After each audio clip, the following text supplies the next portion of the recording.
আমাদের যে প্রধানমন্ত্রী সাহেব তারেক রহমান উনি এই খবরটা জানছেন পত্রিকার মাধ্যমে, এই জন্য আমাকে নির্দেশ দিচ্ছেন আপনাদের সাথে যোগাযোগ করার জন্য, খোঁজ নেওয়ার জন্য। এই জন্য ঠিক আছে, আমরা এমন না যে একবার এরপরে আপনারা খোঁজ রাখবো। দেখলাম যে প্রধানমন্ত্রীর সহকারী আমাকে ফোন দিচ্ছেন, একাধিকবার দিয়েছেন, পরে আমি ফোন ধরলাম। তা আমাকে বললেন যে আমাদের মাননীয় প্রধানমন্ত্রী ওনার দৃষ্টি গোচর হয়েছে একটা সংবাদ। চপেশনে নুরে আলম বেচু মাঝি উনি নদীতেই নিহত হয়েছিলেন। ওনার সন্তানরা দীর্ঘ প্রায় 2 ঘন্টা পর্যন্ত সাঁতার কেটে অলৌকিকভাবে তারাও বেঁচেছে এবং বাবার লাশ নিয়ে বাড়ি ফিরেছে। এই সংবাদটি প্রধানমন্ত্রীর দৃষ্টিগোচর হয়েছে এবং সত্যিকার অর্থে আবেগ আপ্লুত হওয়ার মতো একটা নিউজ। আমাকে নির্দেশনা দেওয়া হয়েছে এই পরিবারের খবর নেওয়া এবং এই পরিবারের পাশে দাঁড়ানোর জন্য। তপস্যা নেতৃবৃন্দের সাথে আমি কথা বললাম। তো সাথে সাথেই এই পরিবারের যে বাবার লাশ নিয়ে গিয়েছিল তাদেরকে আমরা উপজেলায় ওই যে পরিষদও রাখলাম আমরা, এবং সরকারি তহবিল থেকেও তাদেরকে আর্থিক অনুদানের ব্যবস্থা করলাম। এবং প্রধানমন্ত্রীর পক্ষ থেকে, মাননীয় প্রধানমন্ত্রীর পক্ষ থেকে আমি নিজেও তাদেরকে কিছু আর্থিক অনুদান দিলাম। পাশাপাশি আমরা চিন্তা করলাম যে এদেরকে ধারাবাহিকভাবে কীভাবে হেল্প করা যায়, এই জন্য আজকে এই বাসায় আসা।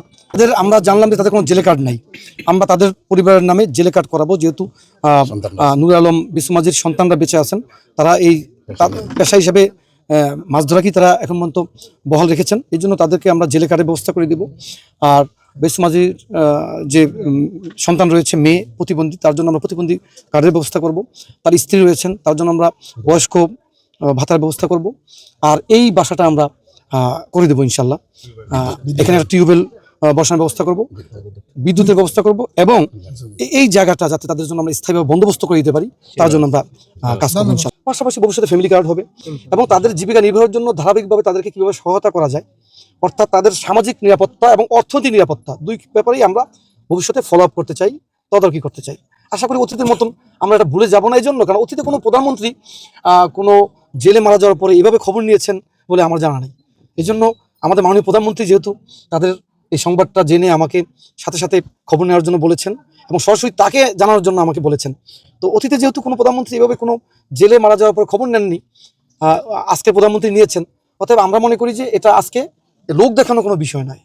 তাদের ধারাবাহিকভাবে অর্থনৈতিক নিরাপত্তা এবং সামাজিক নিরাপত্তার জন্য আমরা কাজ করবো এবং তদারকি করবো। এর আগে আমরা লাইফ জ্যাকেট দিয়েছিলাম। আমরা এই গত 3 দিন আগেও আমরা চিন্তা করছি যে প্রত্যেক জেলের হাতে অন্তত লাইফ জ্যাকেট পৌঁছানোর ব্যবস্থা করা যায় কিনা, এটা আমরা চিন্তা করছি।